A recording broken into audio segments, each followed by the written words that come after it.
Merci d'être avec nous sur la TFM. Tout de suite, les titres de l'actualité de ce jeudi. Coupe du Monde 2014, le coup d'envoi est donné. Le Brésil croise le fer en ce moment même contre la Croatie pour le match d'ouverture. Oumar Sarr et Seher Gueye du Parti démocratique sénégalais interpellés cet après-midi aux alentours de la CREI. Le PDS voulait marcher pour exiger la libération de Karim Wade, mais la manifestation n'a pu se tenir. Karim Wade n'a aucun problème pour recevoir des visites selon le chargé de communication du ministère de la Justice. Une manière pour Soro Diop de répondre aux partisans du fils de l'ex-président de la République qui soutiennent le contraire. Célébration de la journée mondiale contre le travail des enfants ce 12 juin. Au Sénégal, environ 450 000 enfants sont soumis à des travaux dangereux selon des enquêtes. Le focus du jour s'intéresse justement à ce fléau qui a fini d'atteindre des proportions inquiétantes au Sénégal. Le développement dans une poignée de secondes.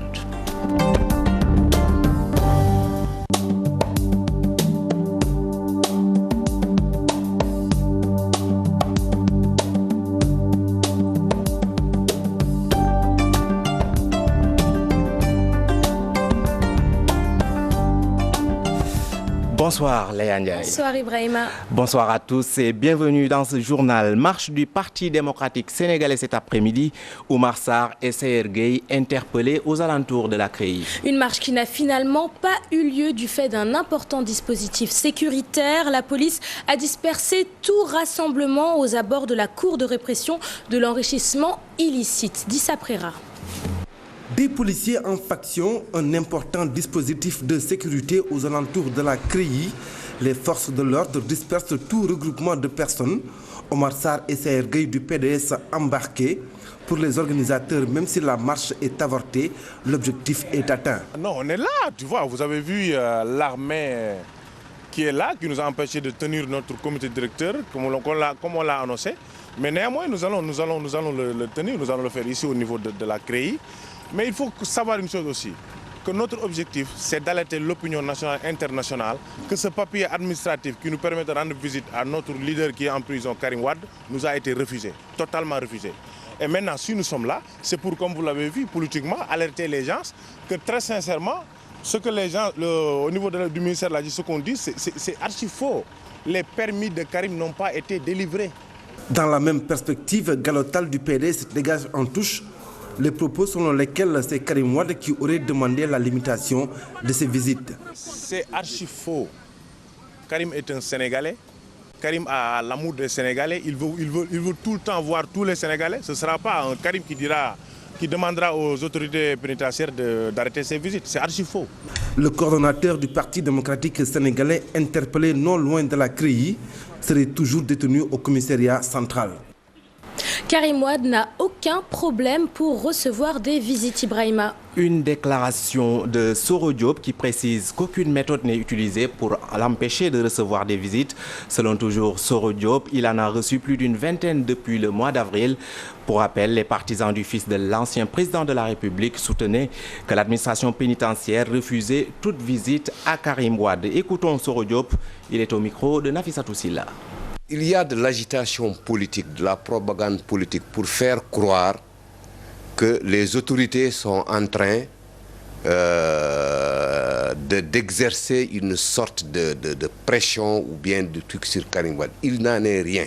Hier, mercredi 11 juin, le procureur spécial a accordé une douzaine de permis de communiquer avec Karim Wade. Il y en a beaucoup qui parlent, mais qui n'ont même pas, si on leur demande aujourd'hui est-ce qu'ils ont déposé des permis de visite dûment et en bonne forme, ils ne peuvent pas vous répondre. Bon, il peut avoir formulé cette demande auprès des autorités pénitentiaires, etc. De toutes les façons, on est obligé de respecter ses droits. S'il le demande, s'il demande même à ne pas recevoir de visite, il ne va pas recevoir de visite, ça c'est clair. Mais ce qui est sûr et certain, c'est qu'en ce qui concerne le ministère, particulièrement le procureur spécial de la République, il est tenu, si on fait une demande en bonne et due forme, d'autoriser le permis de communiquer. Maintenant, si Karim ne veut pas recevoir quelqu'un pour des raisons évidentes, parce que des gens viennent lui demander de l'argent, etc., c'est tout à fait son droit. Justement, parlant de Karim Wade, sachez que son père Abdoulaye Wade est attendu incessamment à Dakar.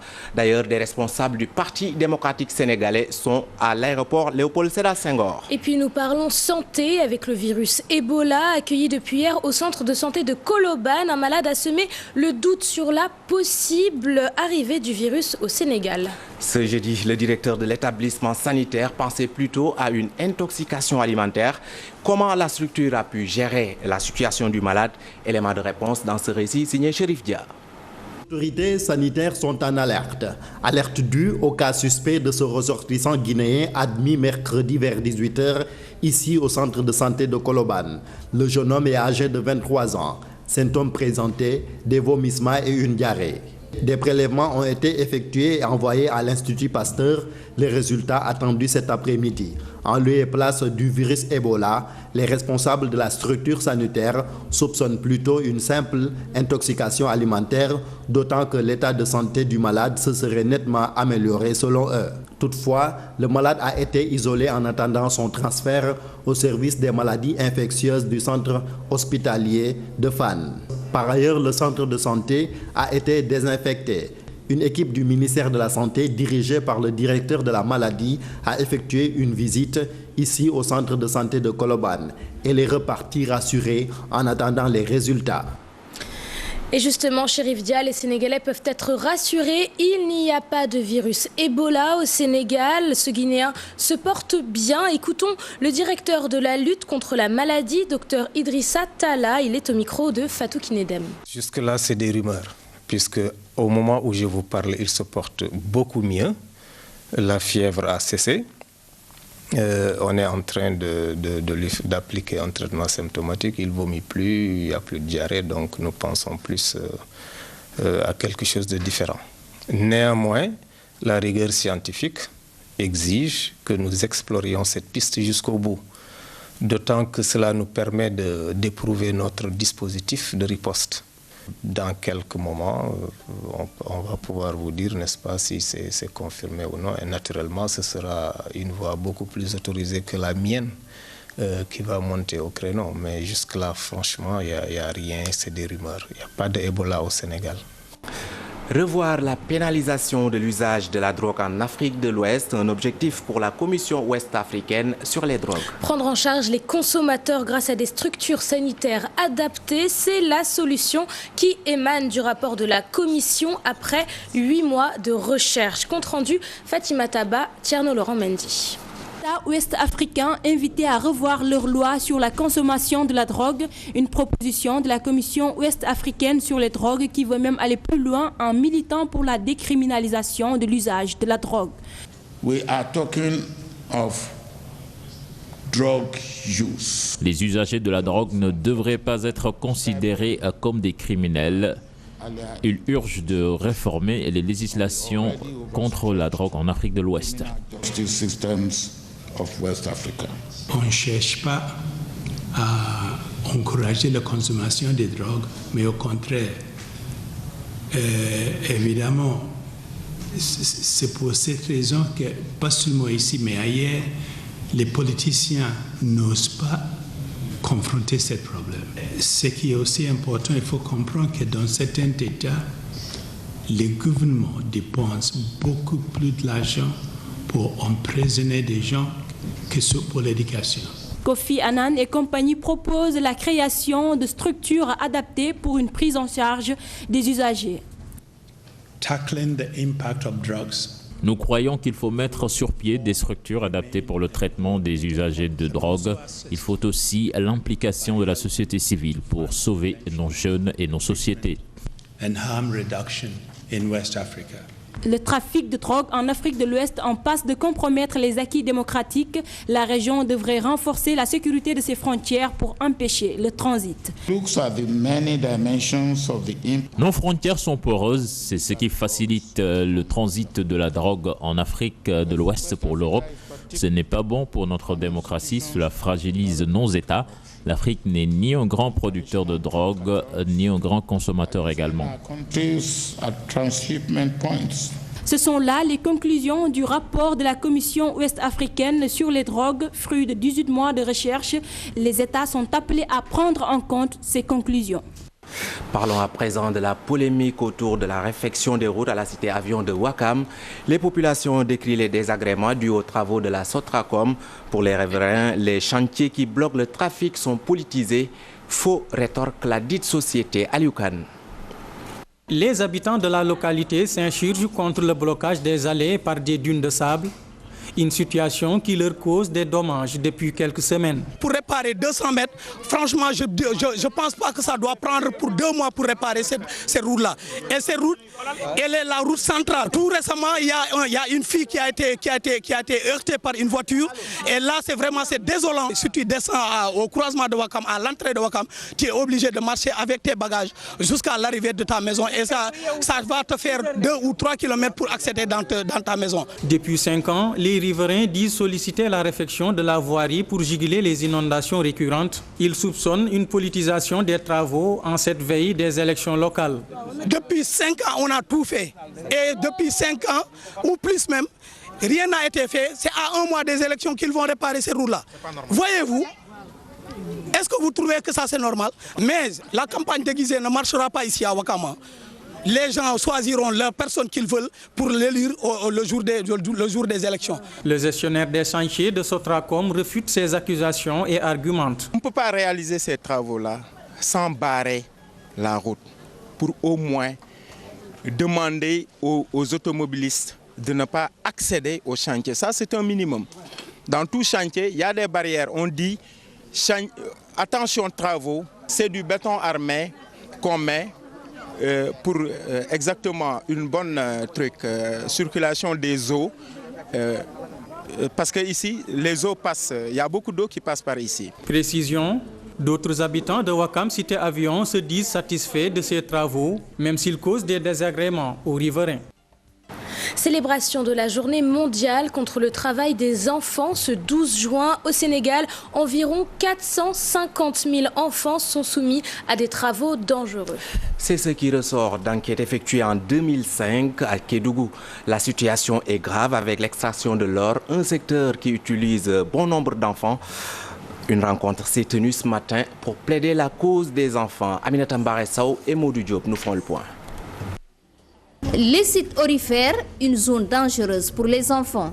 Dans le sud du pays, l'exploitation de l'or et la traite des enfants a pris des proportions inquiétantes. À Kédougou, il y a un problème. Le problème, c'est la traite des enfants. Pour parler de traite, il faut 3 éléments importants. D'abord, le recrutement, la mobilité et l'exploitation de l'enfant. Le recrutement, on prend les enfants ailleurs, dans les régions limitrophes, pour traverser nos frontières et les amener à Kédougou. Donc, il y a un recrutement, il y a une mobilité et à Kédougou, ce sont les enfants qui entrent dans les puits. Des enquêtes menées en 2005 indiquent que près de 450 000 enfants sont soumis à des travaux inappropriés à leur âge. Parmi les régions classées dans la zone rouge, Kédougou. À part Kédougou, il y a des zones où il y a la pêche. Dans les domaines de la pêche, les enfants sont utilisés. Vous allez par exemple à Saint-Louis, à Mbour, c'est des zones de pêche, mais les enfants sont utilisés.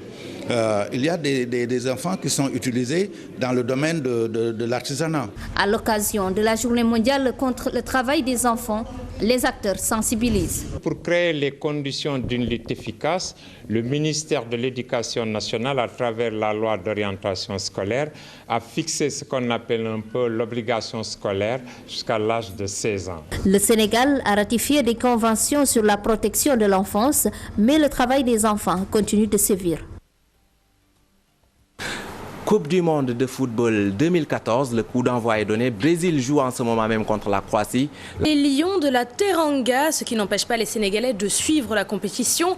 Pour beaucoup, tous les moyens sont bons pour regarder les matchs. Pour d'autres, peu intéressés par le football, le mondial 2014 n'aura pas un gros impact sur leur quotidien. Fatidien, Diafaraba. Le calendrier. Mon astuce consiste à enregistrer les matchs et une fois à la maison, je peux les regarder tranquillement. Vraiment intéressé au mondial car on est passionné de foot. et on aimerait garder le football. Si possible, je vais faire le maximum pour que ça coïncide avec mon emploi du temps. Nous comptons veiller et supporter nos équipes africaines surtout, pour les faire gagner et pour les montrer qu'on est mobilisé derrière le foot. Bon, donc je ne regarde pas tout le temps le foot, donc je ne sais même pas quand ça doit commencer. Même pour cette Coupe du Monde oblige, on n'y peut rien. Après, je te lance. Ce 12 juin, journée mondiale contre le travail des enfants, un prétexte pour la TFM de s'intéresser à ce fléau qui touche également le Sénégal. Elles sont jeunes, âgées entre 6 et 15 ans et exercent le métier de vendeuse. Leur lieu de travail, les gares routières, au niveau des feux rouges ou tout simplement sur les trottoirs. Certaines sont déscolarisées, d'autres n'ont jamais fait les bancs. Ces jeunes filles sont confrontées quotidiennement à des risques de tout genre. Pour les Sénégalais rencontrés, la situation est plus qu'alarmante. Dit après Mardien.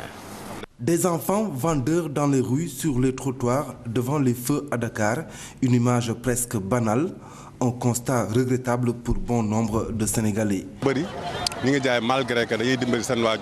Certains enfants travaillent pour aider leur famille, tandis que pour d'autres, ce sont les parents qui l'imposent. Mais un enfant âgé de 10 à 15 ans ne doit pas travailler.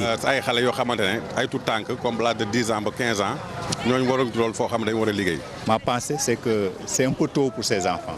Mieux vaut aller étudier d'abord, ensuite venir, essayer de trouver quelque chose. Mais c'est un peu tôt d'anticiper, d'aller faire travailler les enfants. Ils vont perdre beaucoup d'éducation. Ici, on voit même des enfants de 5 ou de 6 ans qui vendent de l'eau pour leur mère. Les temps sont durs.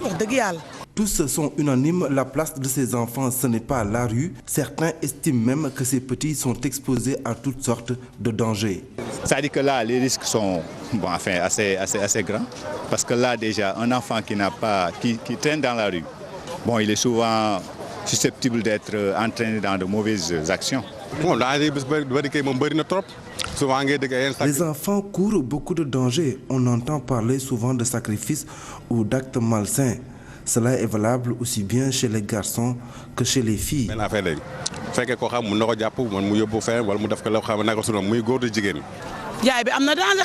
Bien sûr qu'il y a danger pour un enfant de moins de 10 ans d'être vendeur dans la rue.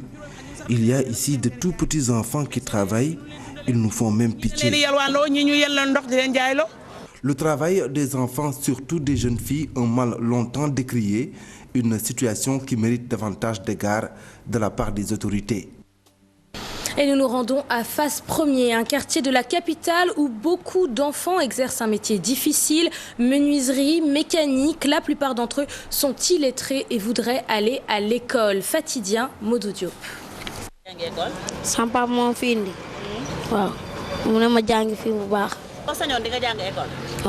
Ismaël Silla est apprenti mécanicien depuis quelques années. Âgé seulement de 12 ans, il assiste le propriétaire des lieux dans certaines tâches.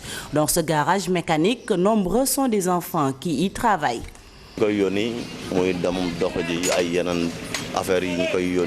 Ce petit garçon a pour mission de faire certaines commissions et quelques petites tâches, mais son travail est loin d'être dur quand même.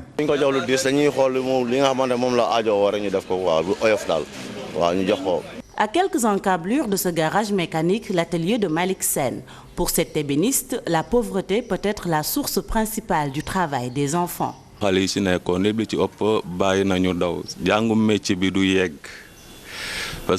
La plupart des apprentis ont abandonné. L'apprentissage reste toujours inachevé et en plus les parents demandent de l'argent.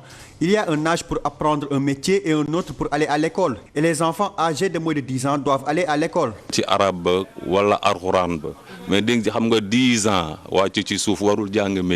Ce Sénégalais rencontré estime que les parents doivent redoubler d'efforts. Éduquer d'abord avant de penser au travail. L'important, c'est de veiller sur les enfants. Les tout petits doivent d'abord s'instruire. C'est primordial l'éducation. Au Sénégal, de nombreux enfants sont obligés de travailler. Leurs parents, pour la plupart démunis, les confient très souvent à des professionnels afin qu'ils apprennent un métier. Une situation qu'ils tentent de justifier par un manque de moyens. Le travail des enfants, où en est la justice sénégalaise, Ibrahima? En termes de législation, le Sénégal a ratifié toutes les conventions des Nations Unies relatives aux droits de l'enfant. Toutefois, aucune sanction jusque-là, alors que le fléau continue de gangréner la société. Fatou Bintou Konté, Alioune Diagne. Au Sénégal, près d'1 378 515 enfants dans la classe d'âge de 5 à 17 ans sont entrés dans le monde du travail. Un chiffre ahurissant, et pourtant notre pays a ratifié la Convention des Nations Unies relative aux droits de l'enfant. Et une des conditions donc, découlant de cette ratification, c'est que le Sénégal intègre dans son cadre juridique, son corpus juridique national, les dispositions et les principes dégagés par ces conventions. Donc, en ce qui concerne la Convention 138, le pays devrait définir un âge général d'accès à l'emploi. Et il est dit que cet âge-là ne doit pas être inférieur à l'âge auquel cesse la scolarité obligatoire, qui est donc de 16 ans au Sénégal. La lutte contre le travail des enfants menée depuis plusieurs années ne semble donner aucun résultat. L'absence de sanctions des auteurs est passée par là. Il n'y a pas de disposition juridique spécifique qui récrimine donc l'utilisation abusive d'enfants. Les dispositions qui existent ne sont pas assez contraignantes. Et pour faire face à ce fléau, seule la sensibilisation des acteurs s'impose. Il faudrait quand même, à travers la sensibilisation, l'information et le plaidoyer, qu'on puisse toucher les populations, où qu'ils soient, pour qu'ils sachent qu'un enfant, sa place n'est pas d'aller au travail de manière précoce, mais c'est vraiment aller vers l'éducation. Au Sénégal, le travail des enfants ressort d'une tradition socio-économique. Son éradication va être difficile et la législation bute sur des réticences. Et puis, cette vie difficile que mènent ces enfants n'est pas sans conséquences sur le plan social et moral pour ces derniers. Pour le sociologue Djibi Diakhaté, l'exploitation des enfants, le manque de considération à leur égard conduisent dans la plupart des cas à la perte de leur estime de soi. Nafissa Soussila, Youssou Barou. Nuit et jour, des mineurs se tuent à la tâche pour satisfaire les besoins de leur famille, ce qui n'est pas sans conséquence sur leur vécu social. On voit de plus en plus des enfants confinés à des types de métiers qui dépassent leur capacité physique et qui dépassent aussi leur capacité psychique. Et ça peut constituer un obstacle pour le développement psychosocial, normal, équilibré et convenable de l'enfant. Évidemment, ce qui conduit le plus souvent à des perturbations chez l'enfant, qui réussit difficilement à s'adapter, qui réussit difficilement à s'insérer dans le cadre communautaire. Autre aspect souvent négligé, le moral de ces enfants, entraînant parfois des traumatismes. Il fait l'objet le plus souvent de réprimandes, il fait l'objet de remarques négatives, il fait l'objet de bastonnades des fois, il est méprisé, il est insulté, c'est des pratiques vexatoires dont il fait l'objet quotidiennement. Et donc, vous avez un individu qui, au plus profond de lui-même, a vu le sentiment d'estime de soi complètement fragilisé. Et donc, je crois que ça peut conduire, dans certains cas, l'enfant dans une situation où il n'a plus confiance en lui-même, où il se dit qu'il n'est plus possible qu'il réussisse dans la vie. Moralement, vous avez un enfant qui a été abattu. Pour le sociologue, la place de l'enfant est ailleurs. La famille, c'était le cadre d'éducation, le cadre d'instruction, le cadre de formation. La place de l'enfant, c'est l'école. C'est là où il apprend des connaissances, c'est là où il apprend le savoir-être, le savoir-faire, qui permettent après de donner un sens à son existence. Jadis, le travail des enfants était une façon de les initier à une vie d'adulte responsable. Aujourd'hui, il a pris un autre caractère. On parle d'exploitation de l'enfant, un système auquel les politiques doivent mettre fin.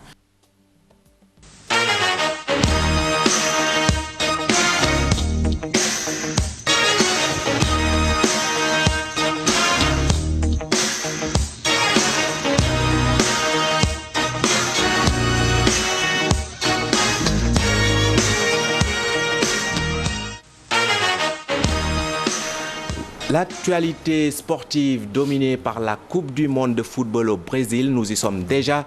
Le Brésil joue en ce moment contre... Et nous revenons au Sénégal. Le stade Caroline Faye de Mbour va abriter ce vendredi un match de gala dénommé Charity Game. Il va regrouper beaucoup d'internationaux sénégalais selon Mbaye Diouf Dia, président de Touré Kunda. Il ajoute que les recettes de la rencontre serviront à l'association Assistance Enfants Malades. Mbaye Diouf Dia que nous écoutons au micro de Cher Sadi. Sadibou Diarra.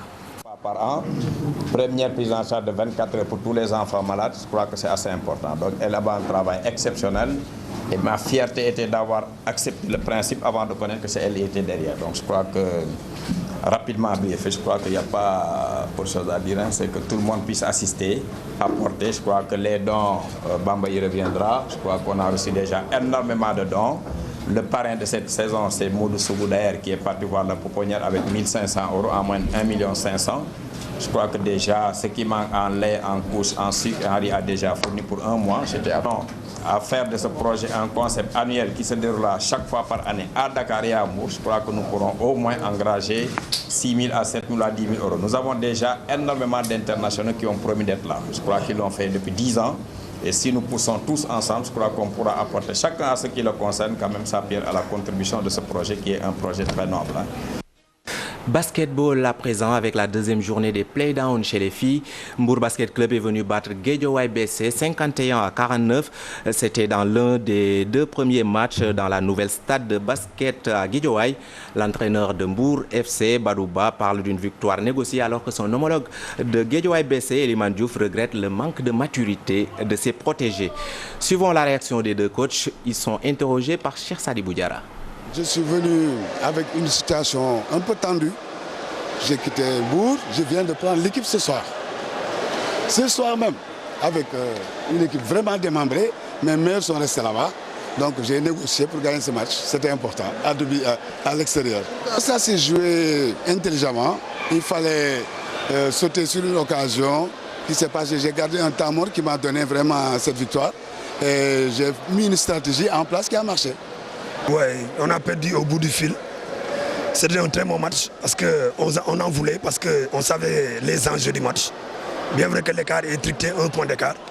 Mais ce que je vous disais au début du championnat, j'ai des jeunes cadettes et juniors qui mélangent la vitesse et la précipitation.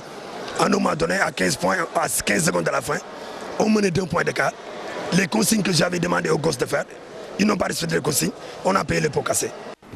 Une bonne nouvelle pour les supporters brésiliens. Le Brésil a égalisé grâce à son buteur Neymar, la star brésilienne de ce mondial. Léa, merci à toi. Merci Ibrahima. C'est la fin de cette édition. Merci à vous de nous avoir prêté attention. Rendez-vous à 0h pour le bulletin d'information. Bonsoir.